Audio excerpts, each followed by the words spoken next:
Supreme কোর্টের রায়ের পরেও অশান্ত বাংলাদেশ, ৪৫০০ জনের বেশি পড়ুয়া ফিরল দেশে।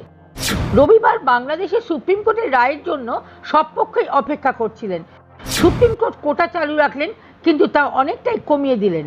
এখন সরকারি চাকরির মাত্র ৭% কোটা সুপ্রিম কোর্ট বজায় রেখেছেন, কিন্তু তাতে সন্তুষ্ট নয় আন্দোলনকারী ছাত্র সমাজ। রবিবারও নতুন করে অশান্তি হয়, মৃতের সংখ্যা বেড়ে দাঁড়িয়েছে ১১৮-এ। বিবিসি সূত্রে দাবি ১৩০ জনের মৃত্যু হয়েছে। এদিকে বাংলাদেশের এই উত্তপ্ত পরিস্থিতির মাঝে দেশে ফিরছেন ভারতীয় পড়ুয়ারা।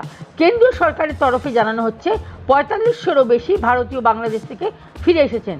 বিদেশ মন্ত্রকের তরফে বিবৃতিতে জানা হয়েছে ৪৫০০-রও বেশি ভারতীয় পড়ুয়া ফিরে এসেছেন। এছাড়া ৫০০ জন নেপালি, ৩৮ জন ভুটান ও মলদ্বীপের একজন বাসিন্দা ভারতে আশ্রয় নিয়েছেন। ঢাকার ভারতীয় হাইকমিশনের তরফে পড়ুয়া ও ভারতীয়দের দেশে ফিরিয়ে আনার জন্য এবং সীমান্ত পার করতে যাবতীয় সহায়তা করা হচ্ছে। প্রশ্ন উঠেছে, এই আন্দোলনের কারণে ব্যাপক ক্ষতি হচ্ছে দুই দেশের বাণিজ্য। ভারতীয় পররাষ্ট্র দপ্তর জানাচ্ছে, বাংলাদেশ বর্তমানে আনুমানিক ১৫,০০০ ভারতীয় রয়েছেন, যার মধ্যে ৮৫০০ জন পড়ুয়া। সকল ভারতীয় সুরক্ষিত রয়েছেন। এদিকে বাংলাদেশের সুপ্রিম কোর্টের রায়কে স্বাগত জানালেও কোটা বিরোধী আন্দোলনে পড়ুয়াদের মৃত্যুর প্রতিবাদে আন্দোলন জারি থাকবে।